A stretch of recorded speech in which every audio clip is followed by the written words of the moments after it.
어떤 바이러스는요, 혼자서는 아무것도 못해요. 그런데 일단 다른 바이러스에 딱 달라붙으면 가장 치명적인 간염 바이러스 중 하나로 돌변합니다.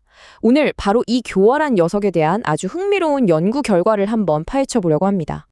이야기를 시작하기 전에 이런 상상 한번 해볼까요?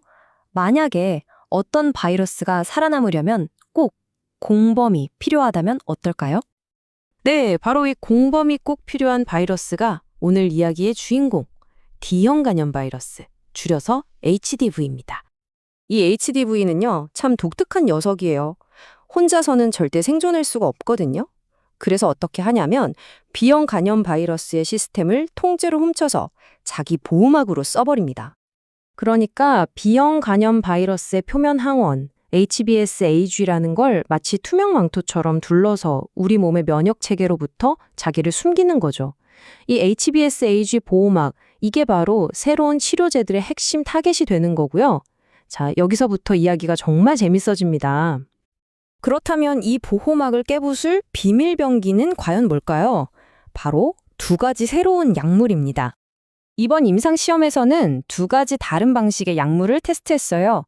하나는 토베비바트라는 항체 치료제고 다른 하나는 엘렙시란이라는 RNA 치료제입니다. 이름이 좀 복잡하죠. 하지만 목표는 아주 간단하고 명확합니다.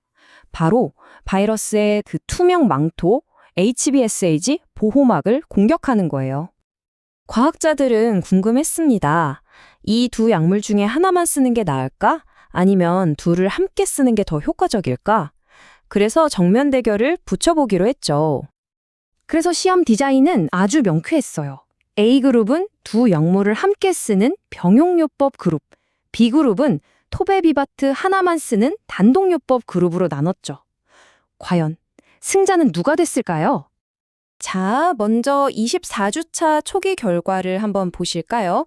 이 결과가 꽤나 의외였습니다. 이 시험의 첫 번째 목표는 결합 반응이라는 거였는데요. 쉽게 말해서 바이러스 수치도 뚝 떨어지고 손상됐던 간 기능도 정상으로 돌아오는 두 가지 목표를 동시에 달성하는 걸 말합니다. 결과를 보니까 어라? 약 하나만 쓴 단독요법 그룹에서 무려 70%가 이 목표를 달성했어요. 반면에 두 약을 다 쓴 병용요법 그룹은 47%에 그쳤죠. 이대로라면 단독요법의 압승처럼 보이는데요? 하지만 여러분, 이야기는 여기서 끝나지 않습니다. 이게 전부가 아니었거든요. 시간이 흘러 48주차가 되자 마치 한 편의 추리소설처럼 극적인 반전이 일어납니다. 장기 데이터를 한번 보시죠.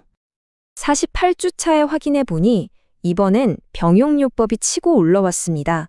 바이러스가 아예 검출되지 않는 수준까지 도달한 환자 비율이 66%로 단독요법을 역전해버린 거죠.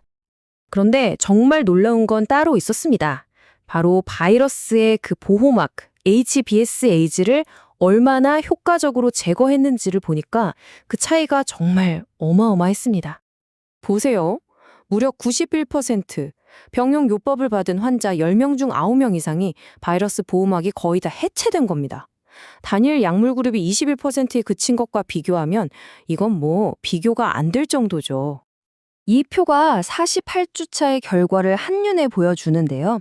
바이러스를 없애고 또 그 바이러스의 보호막까지 없애는 이 두 가지 핵심적인 목표에서 두 약물을 함께 쓴 병용요법이 압도적으로 우수했다는 걸 명확히 보여주고 있습니다. 자, 그럼 이 모든 데이터가 과연 무엇을 의미할까요? 환자들에게 그리고 D형 간염 치료의 미래에 어떤 희망을 보여주는 걸까요? 정리하자면 이렇습니다. 두 치료법 모두 효과는 좋아요. 바이러스도 줄이고 간 기능도 회복시키죠. 하지만 장기적으로 봤을 때 바이러스를 아예 보이지 않게 만들고 특히 그 끈질긴 HBsAg 보호막까지 파괴하는 데에는 두 약물을 함께 쓰는 게 훨씬 더 강력했다는 겁니다. 안전성도 두 그룹 모두 양호했고요. 연구진들도 이렇게 결론을 내렸습니다. 토베비바와트와 엘렙시란을 함께 사용한 치료는 바이러스 RNA를 미검출 수준으로 만들고 HBsAg 수치를 감소시키는데 매우 높은 효과를 보였다. 한마디로 강력한 이중 공격이 제대로 먹혔다는 거죠. 그렇다면 이 강력한 두 갈래 공격이 혹시 D형 간염의 기능적 완치, 그러니까 사실상 완치에 가까운 상태로 가는 열쇠가 될 수 있을까요? 물론 아직 단정하기는 이르지만 이번 연구는 그 가능성의 문을 활짝 연 아주 중요한 한 걸음이라고 할 수 있겠습니다.